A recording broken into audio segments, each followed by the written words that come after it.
अब मारिच था रात को व्हाट्सएप फेसबुक घुमा रहा था तो लेट हो रहा था सोने में।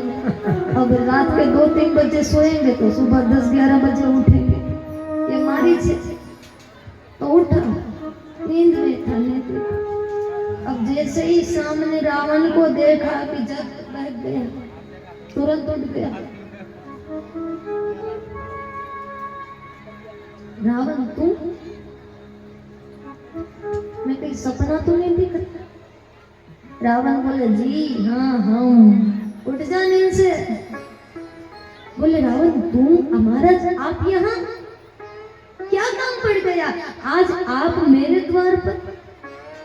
अब रावण वो इंसान था कि रावण को यदि 4 वेद पढ़ने होते ना तो रावण ब्रह्मा जी के पास नहीं जाता था, ब्रह्मा जी को अपने पास बुलाकर वेद पढ़ता था। ओम ट्यूशन। ब्रह्मा जी रावण को घर पर आकर वेद पढ़ाते थे और तभी से ये क्लासेस और ट्यूशन की प्रथा तभी से शुरू हुई, रावण ने शुरू की है। घर टीचर आकर पढ़ा जाते थे। रावण को यदि शिव जी की पूजा करनी होती थी तो रावण शिव जी के पास नहीं जाता था, शिव जी को अपने पास बुलाकर पूजा करवाता था। और यदि शिव जी को कहीं बाहर जाना हो तो रावण को पूछते थे रावण तो कितने बजे आने वाला है पूजा करने के लिए? बोले क्यों? आज मुझे भगवती के संग बाहर जाना है, जल्दी पूजा करने आ जाना, फिर मुझे निकलना है। तो वो शख्स रावण आज मारीच के दरवाजे पर खड़ा है तो मारीच चौंक गया। क्या बात है बताओ, आज तुम मेरे द्वार? रावण ने कहा काम है। बोले मेरा काम? मेरा काम? मेरा? बोले हाँ तेरा काम। चुप रहे। बोले क्या बात है बताओ। मैंने सुना है कि वन में 2 वनवासी आए हैं, उसके साथ एक सुंदर स्त्री है, वो मुझे चाहिए। मारीच बोले महाराज आपने सुना है कि वनवासी आए, वो बात सही है, पर वो सामान्य वनवासी नहीं है, स्वयं ब्रह्म है, ये भी मेरे से सुन लो। और यदि आप उसकी स्त्री का हरण करना चाहते हो तो भूल ही जाना। हे रावण, यदि तू द्रौपदी का चूड़ा अखंड रखना चाहता है तो जानकी का हरण करने की बात भूल जाना, क्योंकि वो कोई सामान्य इंसान नहीं है, वो दिखने में बालक है पर बलवानों के भी बाप है। मैं जानता हूँ उसको, मैंने खाई है उसके हाथ से राम नाम का बाण। मैं जानता हूँ रावण, छोड़ दे अपनी जिद और जानकी का हरण करना भूल जा, वरना अपने यहाँ तो पूरे असुर समुदाय का संहार तो अपने हाथों से ही करवा लेगा। अभी समझा रहा हूँ, समझ जा। रावण ने बोला चुप, मैं तेरे से ज्ञान लेने नहीं आया, मुझे ज्ञान मत बांट। इतना छोटा होकर मुझ रावण 4 वेदों का ज्ञाता हूँ, मैं नहीं जानता। आया बड़ा ज्ञान बांटने। छोटा हूँ, बड़ी बात कर रहा है, जितना कहा उतना कर, वरना मेरे हाथों से मारा जाएगा। मारीच ने फिर से कहा सुन रावण, सत जो जन आयोचन माही, तिनसन बयरु किए बल नाही। एक फरे बगैर का बाण मुझे मारा था और मैं 7 जोजन आकर गिर गया था। आज भी मैं जहाँ दिखता हूँ वहाँ मुझे राम राम और राम ही दिखता है। माँ ज्ञान मान जहाँ एक हो माही, देखो ब्रह्म समान जग माही। एक बार से आज मैं सब जगह राम का दर्शन कर रहा हूँ और तू उनसे फिर बनना चाहता है। रावण ने कहा देख, आज मुझे लगता है कि आज तेरे घर अतिथि बनने आया हूँ पर तेरी पुण्य तिथि कर कर जाऊंगा। बोले मार डालूंगा यदि बात नहीं मानी। अब मारीच बहुत होशियार था, मारीच ने सोचा कि यदि नहीं जाऊंगा तो रावण मार देगा और जाऊंगा तो राम मार देंगे। मरना तो निश्चय है, नहीं जाऊंगा तो रावण मार देगा और जाऊंगा तो राम मार देंगे। मरना तो है ही, अब चुनना मुझे है कि रावण के हाथ मरना है कि राम के हाथ उतरना है। निश्चय मेरा है।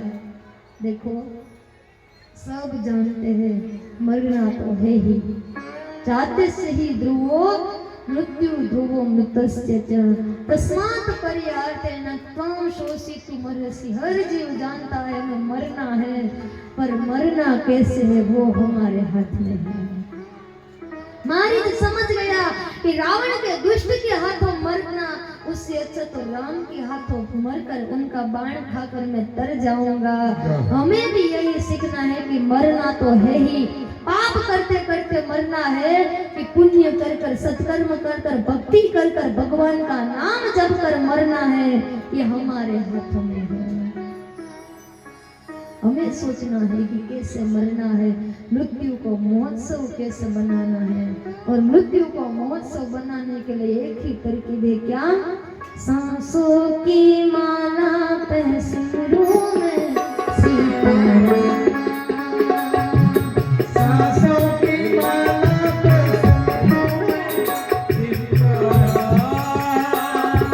सांसों की माला पे सिमरूं मैं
कपटी मृग का स्वर्ण मृग का रूप बनाया, माया करके और माँ भगवती जानकी जी बैठी थी वहां डोलने लगा। थोड़ी देर कूदता है, थोड़ी देर ऐसे कूदता है, थोड़ी देर घूमता है, थोड़ी देर चारों पैरों से नाचता है और माँ भगवती देख गई। देखो इस लीला से पहले ये भगवती जानकी जी नहीं थी, उनकी परछाई थी। लखन जी जब बाहर गए तब भगवान ने कहा था अब अवतार कार्य करना प्रारंभ करना है। देवी आप अपने को अग्निदेव में समाहित कर लो। और उसकी छाया प्रति छाया जानकी जी के रूप में प्रकट हो गई और वो छाया मृग के आकर्षित हुई थी। पता कैसे चला? तो एक जानकी वो थी जो स्वर्ण महल छोड़कर राम के लिए आई थी, और यहाँ एक जानकी यह है जो स्वर्ण मृग के लिए राम को छोड़ना चाहती है। वो जानकी थी जो स्वर्ण महल अपने ऐशोआराम छोड़कर राघव को चाहती थी और वन में दर दर की ठोकरें खाने के लिए आ गई। और एक ये जानकी है जो स्वर्ण मृग को देखकर राम को कहती अब जाओ और उस मृग को मेरे पास ले जाओ। राम को अपने से दूर करना चाहती है। यहाँ राम जी गए स्वर्ण मृग के पीछे, जिद पर अड़ गए, मुझे वो मृग चाहिए। रघुनाथ जी गए, लखन जी को बोलते गए, लखन देखना यहाँ असुरों का बहुत आतंक है, अपनी भाभी का ख्याल रखना। लखन भैया ने कहा ठीक है भैया आप जाओ। लखन जी खड़े रह गए, रघुनाथ जी गए, आगे मृग, आगे कपटी मृग और पीछे राम जी, आगे मृग कपटी कुपटी मृग और पीछे राम जी, दौड़ते दौड़ते कभी पीछे आ जाते, कभी हाथ में गाया, हाथ में आया, माया कर कर दूर भाग जाता है।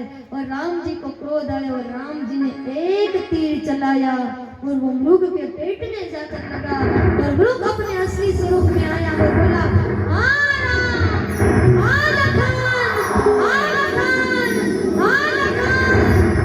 जैसे ही पुकार सुनी और यहाँ लखन जी ने पुकार सुनी, जानकी जी ने पुकार सुनी, जानकी जी घबरा गई। लखन मुझे लगता है तुम्हारे भैया पर कोई मुश्किल ही आ गई, तुम्हारे भैया के प्राण संकट में है, जाओ जल्दी जाकर अपने भैया के प्राणों की रक्षा करो। लखन जी मुस्कुराने लगे, मां भ्रुकुटी विलास सृष्टि लय हुई, जिसके भ्रुकुटी के फिर जाने मात्र से पूरी सृष्टि का लय हो जाता है। और राम क्या कभी कष्ट में पड़ सकते हैं? क्या उनके प्राणों पर कभी संकट आ सकता है? माँ मुझे लगता है किसी असुर की माया है, आप उसमें मत आओ।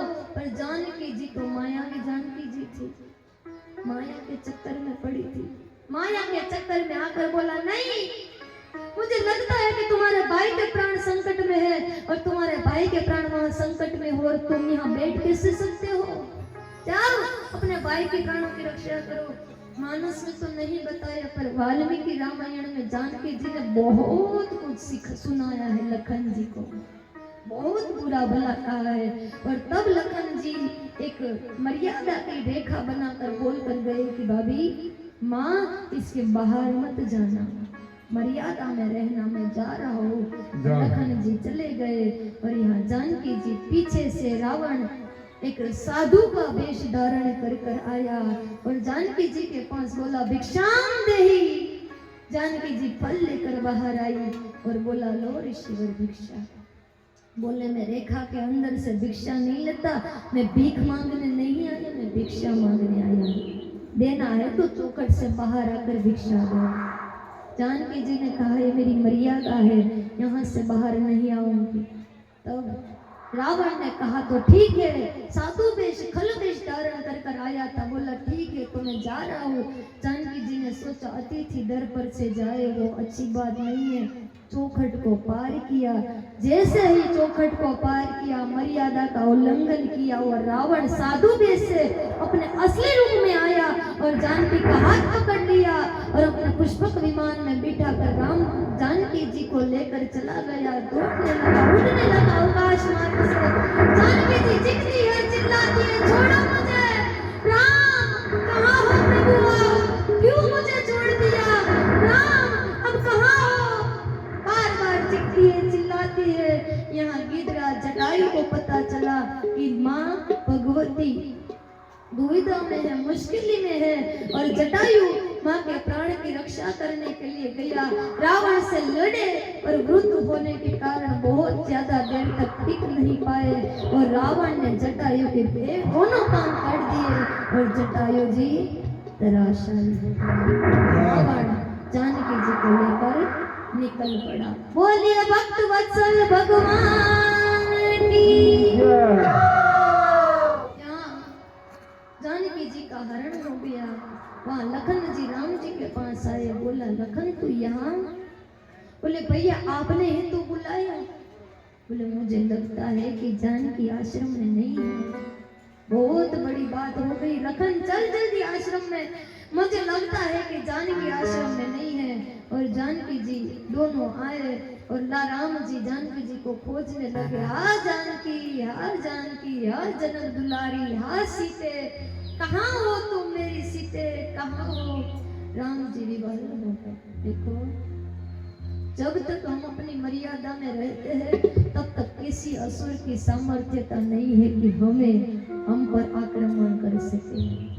जब तक हिंदू की बेटी, भारत वंश की बेटी, आर्य सनातनी की बेटी अपनी मर्यादा में रहेगी तब तक किसी भी धर्म की ताकत नहीं कि हिंदू की बेटी के सामने नजर कर जाए।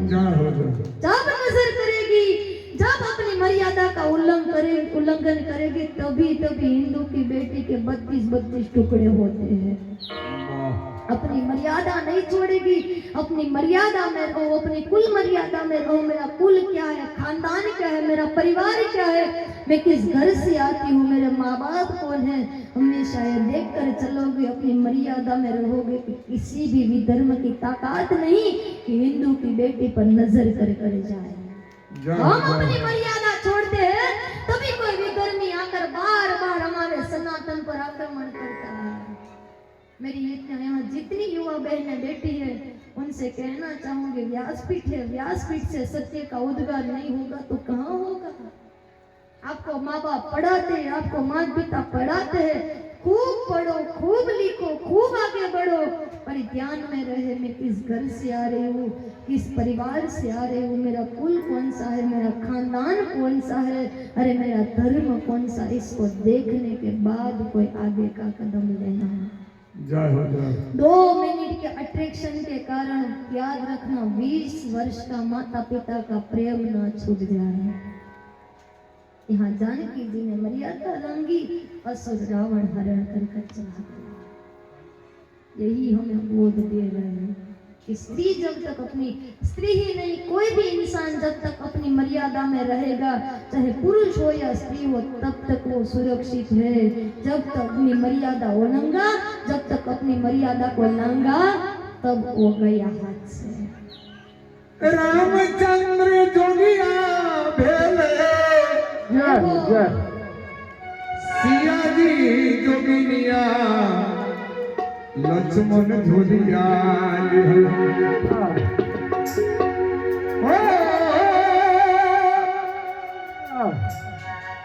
रामचंद्र जोगिया भेले, शिव जी सिया जी जोगिनिया, लक्ष्मण झोलिया।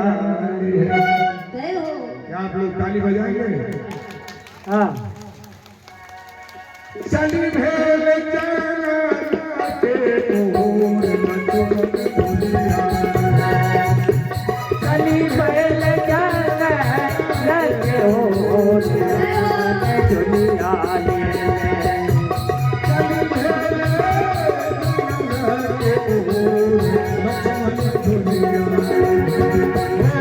चली भेल जाते ओर लक्ष्मण झोलिया, चली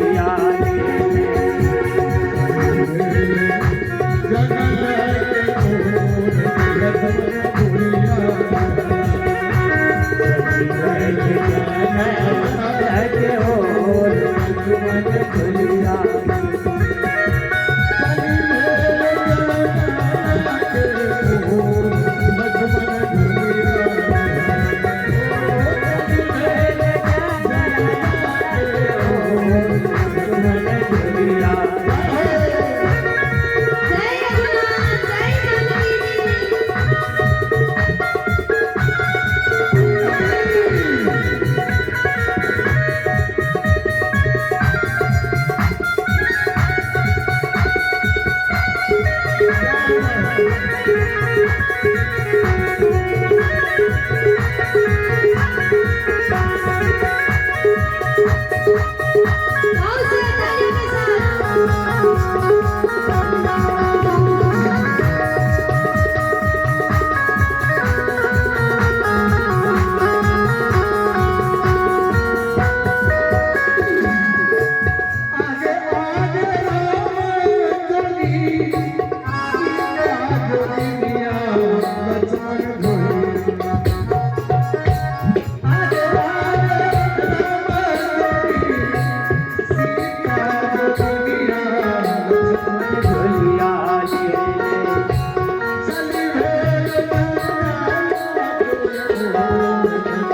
बोले रामचंद्र भगवान की जय। इसका अर्थ क्या है? समझ इसका अर्थ है कि भगवान राम को वनवास हुआ तो जोगी हो गए, हाँ, अब मैया सीता जोगिनिया बन गई। अच्छा वाह, एक बार बाबा के लिए जोरदार ताली हो। रघुनाथ जी विवल हो गए, मृग लताओं से पूछने लगे, देखी सीता तुम मृग नयनी, बार बार रुदन कर रहे हैं। ये लीला भगवान ने विरक्तों के हृदय में बैराग प्रकट करने के लिए की थी। एक संत के पास से सुना था, जब भगवान का ब्याह हुआ तब सारे विरक्त बोले, बाबा बोले हम भी शादी करेंगे। भगवान ने की है तो हम क्यों ना करें। तो अब सब किसी ने कहा, भगवान ने कहा ठीक है। भगवान ने तो जानकी जी से ब्याह किया, तुम एक पत्थर की प्रतिमा रख लो, उसके साथ ब्याह करके थोड़े दिन रहो, फिर देखो क्या होता है। अब थोड़ा समय बीता और भगवान जानकी जी को हरण कर गए और भगवान ये रो रहे थे, रुदन कर रहे थे, विवहर की दशा में थे।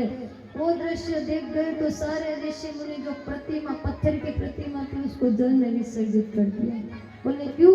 आपने तो शादी की थी। बोले शादी की थी वो तो पता है, पर शादी के बाद इतना रोना पड़ता है वो नहीं पता था। एक बार सबको रोना पड़ता, मैं भी रो रहा हूँ शादी करके।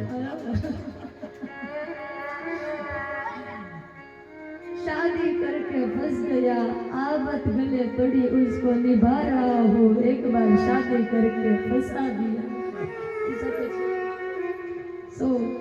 लीला है भगवान राम की, क्योंकि नारद जी ने श्राप दिया था कि जैसे मैं नारी के विरह में तड़प